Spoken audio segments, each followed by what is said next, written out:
Zanini, Oi. preciso de uma ajuda.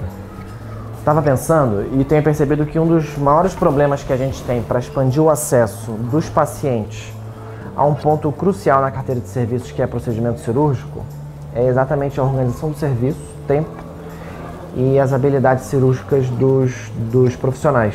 Como é que você tem lidado com isso no dia a dia? Caio, bom, eu tenho uma experiência cirúrgica que me ajuda, né? Forma uma base para eu poder caminhar nisso. Acho que é um problema que a rede toda tem. Esse problema está baseado em alguns pontos, por exemplo, a escolha do paciente, o local, o preparo prévio do local onde você vai fazer o procedimento, porque a gente fica sob pressão, tem um monte de gente lá fora para eu atender, e o procedimento às vezes se estende. Além disso, ele exige mais expertise minha, e aí eu preciso estar preparado para fazer isso, eu preciso ter um material preparado para isso, a sala e principalmente se também o paciente é o paciente ideal para fazer. É mais ou menos o que a gente faz dentro de um procedimento cirúrgico, no entanto tem que ser trazido para dentro do ambiente da atenção primária para a gente fazer isso dentro dos nossos horários. Vou fazer uma coisa? Vamos lá na minha sala, vou te mostrar mais ou menos como é que eu faço isso, te dar umas dicas. Combinado.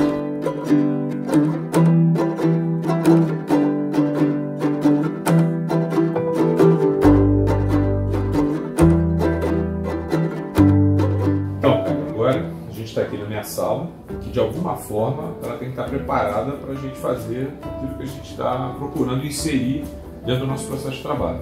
Então eu costumo mesmo trazer a minha experiência, minha carga de experiência cirúrgica para dentro do ambiente de atenção primária, dentro daquilo que a gente pode adaptar. Como na minha clínica a nossa sala de procedimentos ela basicamente fica o dia inteiro com curativos, porque a população é muito grande, muita gente fazendo curativo, eu não posso contar com ela para a minha agenda, para agendar os procedimentos. Então o que eu faço? Eu de alguma forma trago a sala de procedimento para dentro da minha sala de consultório. E como que eu faço isso? Foi uma ideia de uma residente que me deu. A gente usa uma caixa de material, né? Essa caixa, ela vai ter dentro dela, de uma forma organizada, todo o material que eu preciso. Desde material, por exemplo, para fazer asepsia, como também para fazer a anestesia. A gente tem gaze, a gente tem campo cirúrgico, a gente tem as agulhas necessárias, as seringas já são todas separadas, eu tenho luva estéreo, eu tenho luva não estéreo, eu tenho até o frasco para se eu for fazer alguma biópsia.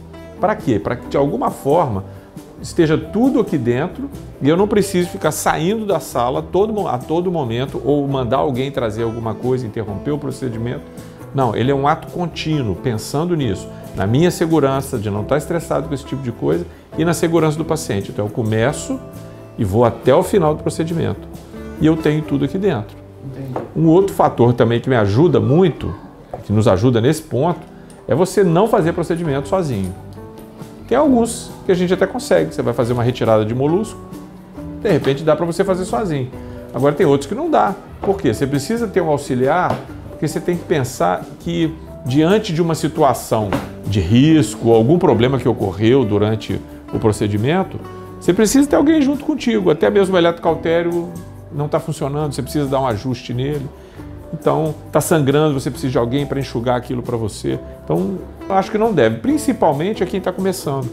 Por quê? Porque a minha boa vontade, né, no sentido de abrir o acesso, meu empenho em querer cuidar de pessoas, for cerceado por uma má experiência que eu tive num procedimento, porque eu estava sozinho, aí vai acontecer o contrário, né? Eu vou ficar com medo, eu vou ficar avesso a fazer o procedimento e vou fechar o acesso. Agora eu queria começar a mostrar para você algumas coisas que são pertinentes à própria sala, que é a iluminação. As nossas salas nesse modelo de clínica aqui tem uma iluminação natural muito boa.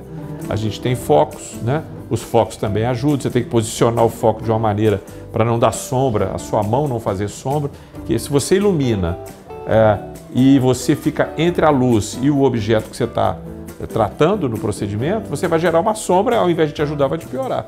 Então você tem que estudar mais ou menos dentro da tua sala qual a melhor forma. E às vezes até eu desloco a maca, né? As macas normalmente ficam no canto, a gente desloca para o meio da sala para facilitar esse acesso, dependendo de onde vai ser o procedimento, na cabeça ou nos pés, e a posição do paciente, o horário que você vai marcar, Por exemplo, às vezes no horário estendido a gente tem marcado procedimentos para... É um horário que está um pouco mais vazia, a clínica fica mais fácil. Aí eu vou precisar contar, sim, com foco cirúrgico. Aí eu posso pegar até de outra sala para colocar ali, porque tem menos atendimento, para me ajudar.